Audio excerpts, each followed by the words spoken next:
前2集我们有比较过了 Hyperon 与 PVC 的抗切割能力以及抗穿刺能力，它们2个有非常巨大的差异。那我们想着是否有一个简易的实验方式，可以看出它们2者的抗磨损能力呢？所以我们就带来了这一集，用比较简易的实验方式带来客观的数据，仅供参考哦。跟着我们一起看下去吧。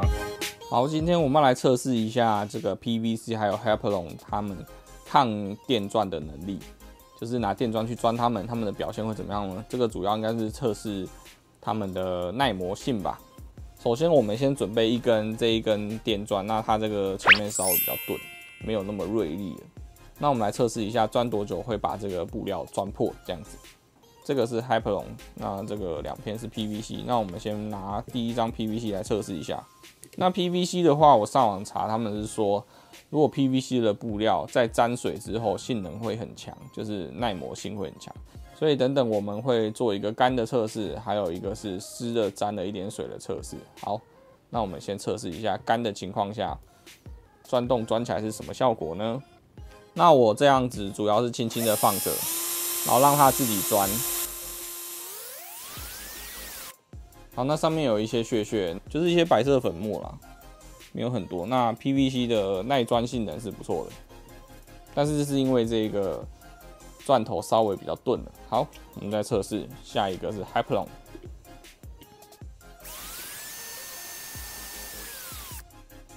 那 Hyperon 也是一样，它就是钻不过，然后上面有更多的粉末一些。好，这上面有蛮多的粉末。那 Hyperon 的特性，它其实这个布料它就是充满了细小的孔洞，然后所以你在磨的时候，它会变成粉末，然后去达成抗磨的性能。那 PVC 则是靠着自身的布料强度去抵抗这个磨损。好，那我们接下来要换一下新的钻头，因为那一根太旧了，所以它钻不过。那我自己猜想，应该粗一点的钻尾可能会比较不容易把这个钻破，所以我们先换上粗一点的。这一根是 7.5mm 的钻尾。好，那我们一样是用 PVC 先，但是我们这一次换一个稍微偏一点的位置，然后来试试看，它会不会钻过呢？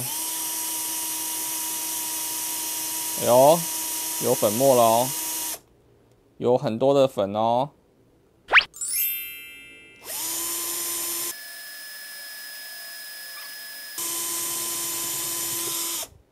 好，我们有稍微施加一点点的力量，然后它就破掉了，大概是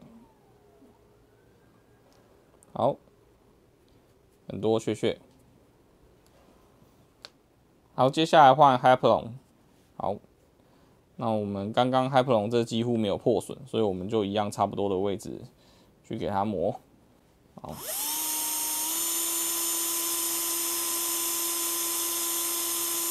哇，很多的粉末哦。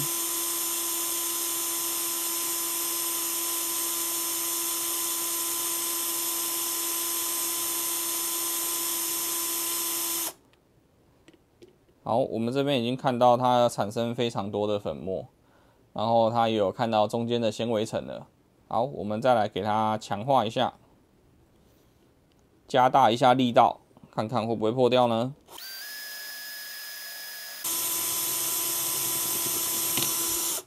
好，最后也是破掉了，但其实应该可以感受得到，其实它相对是非常不容易破损。这是它破掉的样子。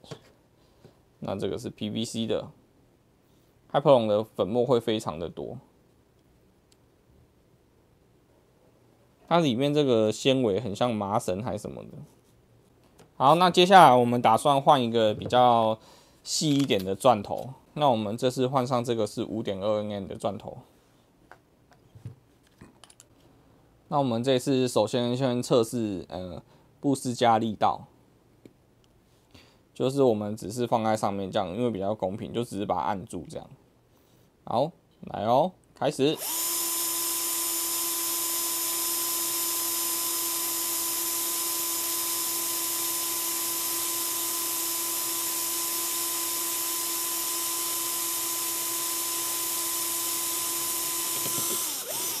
好，它钻过去了。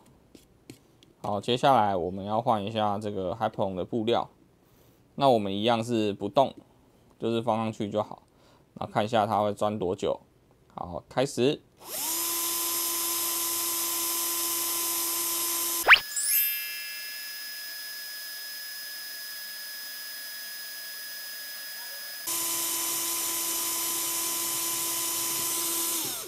好，钻过去了，可以感受得到 Hypron 这个布料，它过了非常久才被钻过去。好，这个是它被钻过去的样子。好的，那我查询国外的网站，他们传说中 PVC 只要沾上水之后，它的耐磨性会大幅度的提升。这次我们就来测试一下，加水之后会提升多少呢？用一样的布料好了，手把水用散开。好 ，OK， 好，那一样放上来，不施力。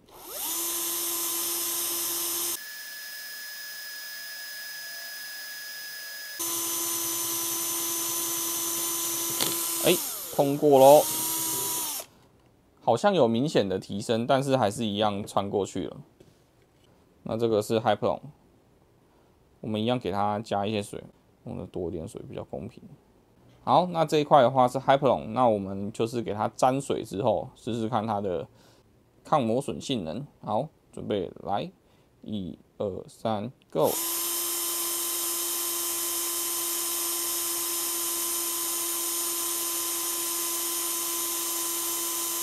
哇，好像变得非常强诶，连粉末都很少。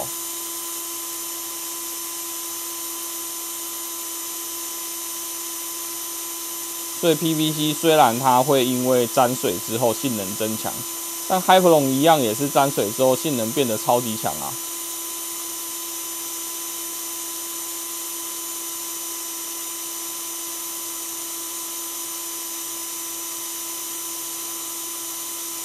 非常的难钻破诶，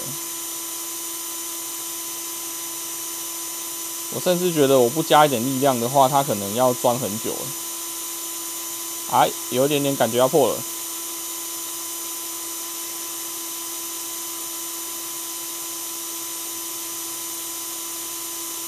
其实它先钻破表层之后，它还要钻破中间的纤维层。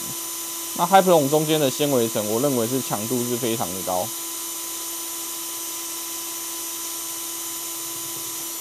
过了，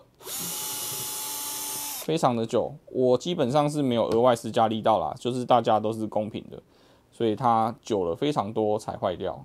好的，那第一段的数据已经测试完了，那我们后面会整理给大家一个表格。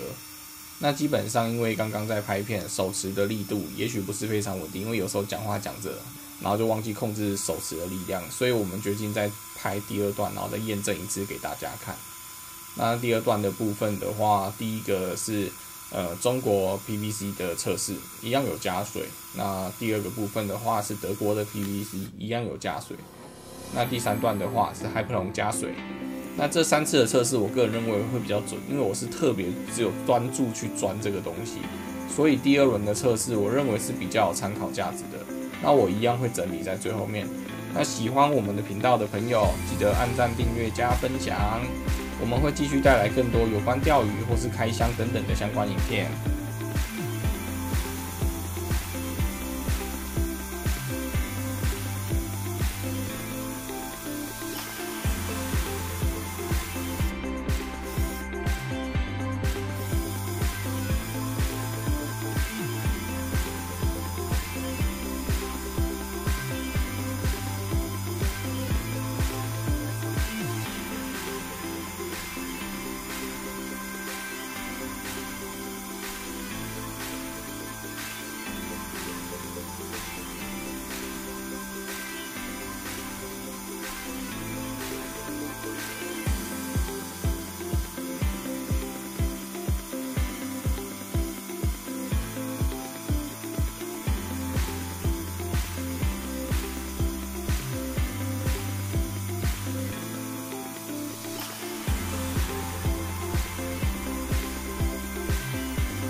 3段影片分别是 PVC 中国的、PVC 德国的，还有 Hyperon 的。